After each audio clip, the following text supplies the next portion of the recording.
Okay, so Nikki and I did our presentation on communication techniques. I found this quote in the book. It says, "To be a good communicator, one must not only express thoughts and feelings in understandable words, but also listen, clarify, and process information as it is intended." The activity we wanted to play with you guys in class was the game Telephone. I'm sure you guys have heard of it, maybe even played it. I am going to go over the rules just so it does make sense to everyone. To start, players are going to sit in a circle or a straight line. The more players, the better. Next, you begin. The first person in the line or the circle will whisper a phrase into the ear of the person next to them. The game continues as each person passes what they hear along. Once the phrase reaches the last person, they say the phrase aloud to see if it was still correct from the first person. So as you can see, from the first person to the last person, it can get jumbled up, it can be miscommunication, it cannot even be the same phrase. It can be changed up, and that's where mainly miscommunication happens.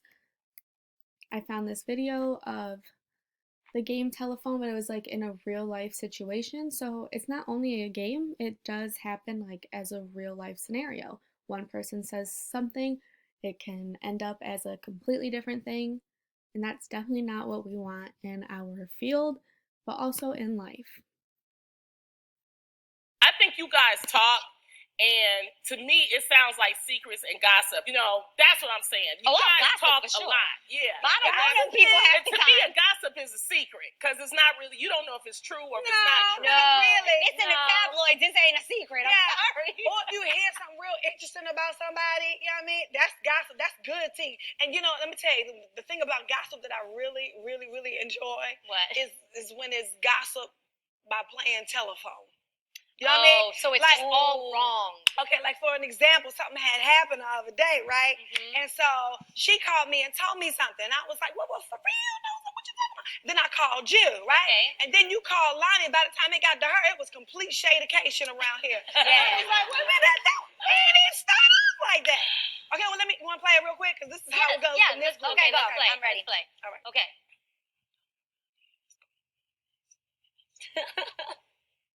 That's long. Okay.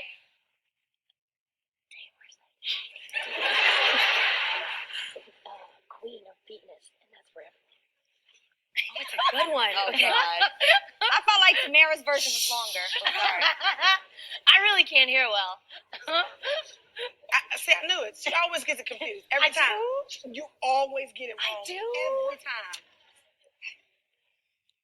She don't even know it. Look. I do. I don't think about it.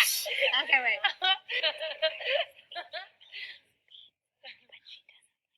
That is long. Mine wasn't that long. What? Okay, say it, Adrian. What I heard was Adrian. Tamar thinks that Adrian really likes beans, but she don't really like beans. She just likes to spill the beans. I didn't say that. That is not what she said.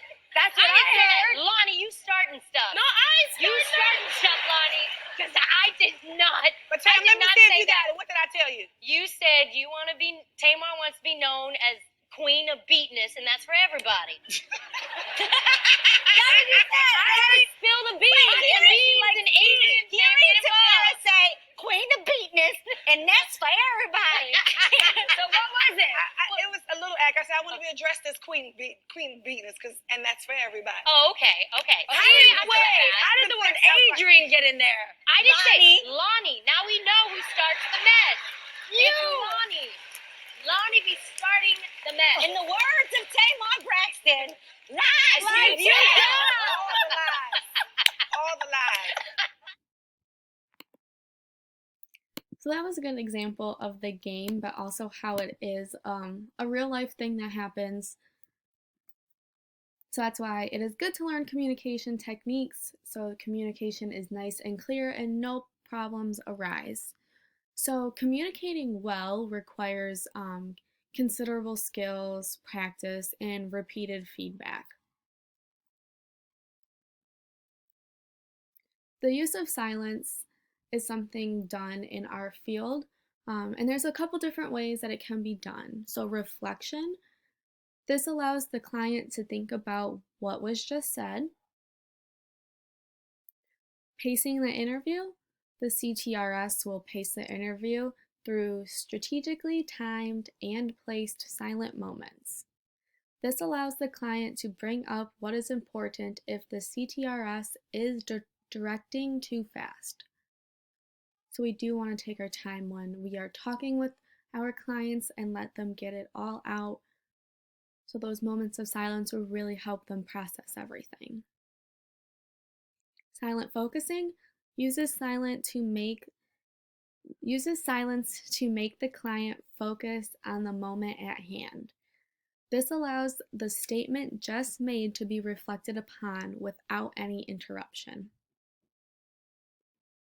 Responding to defenses. Use silence to respond to a statement by a client may provide the client with insights into how their own defenses are working. Silent caring, used during an emotional moment when words are not adequate to respond to that situation. Making a point, remaining silent for several moments after what is said may have more of an impact. Self-disclosure is an expression of the professional's thoughts, ideas, and feelings that allow the client to see the specialist as a person and not just a staff member. We want our clients to feel that we are just another person and that we are here to help always. So Corey and Corey provided a very appropriate example of how self-disclosure is used. So after the client says what they need to say, the therapist will respond with something along the lines of this quote. I've noticed at times that it's very difficult for me to stay tuned into what you are telling me. I am able to be with you when you talk about yourself and your own feelings, but I tend to get lost as you go into great detail about all the things your daughter is doing or not doing. So communicating with your client because you want to understand your client. So showing that sometimes you do get confused is okay, so they can only focus on what they need to focus on. And your client will learn to communicate those thoughts a little easier for you to understand. Restatement. So restatement and paraphrasing is a repetition of the main thought or feeling expressed by the client's preceding communication, but it neither adds or distracts from the main point. So it confirms that the client has been heard, mirrors client's previous communication, focuses on what is important in your client's messages. It is used to check for the accuracy and understanding, and it allows the person to think about what he or she just said. iMessages is a good way of communicating in an honest way, but in also a comfortable, safe way so nothing gets miscommunicated in a negative way. So iMessages are used to honestly communicate the effect of the other's behavior on you.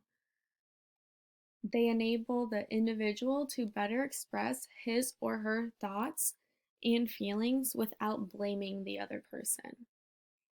It also enables the person to assume responsibility for their behavior and then to change their behavior. So you want to start off with when you, then you state the behavior or the situation. I feel, then state your feelings, because, and state the effect it has on you. So for example, when you ignore my calls, I feel that you do not care about me because you aren't always there when I need it, but I'm always there when you need it.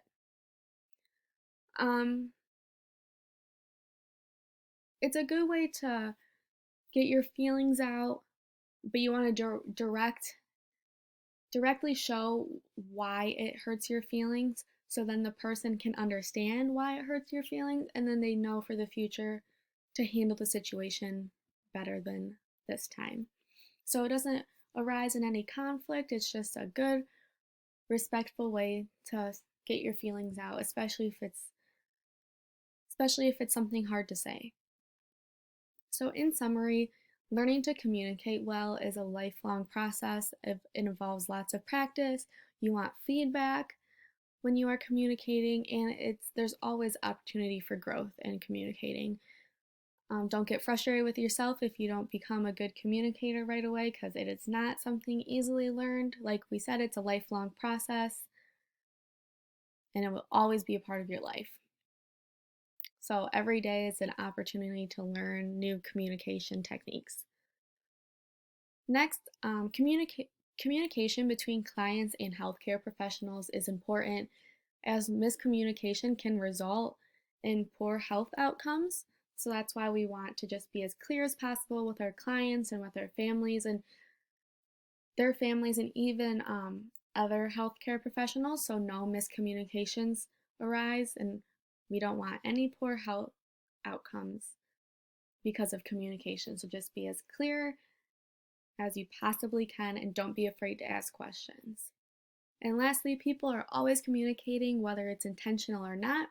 This is when your body posture and your body stance and your emotions and your facial expressions, those come in. Your nonverbal communications and listening, that's communicating. So you want to watch that, especially when you're with clients or their families or other healthcare professionals. You want to always just seem interested in that you're there and that you're listening, because it comes off as they are being heard in a very respectful way. That is all we have for you guys. If you have any questions, you can always feel free to reach out to us. And thank you. I hope everyone's doing well.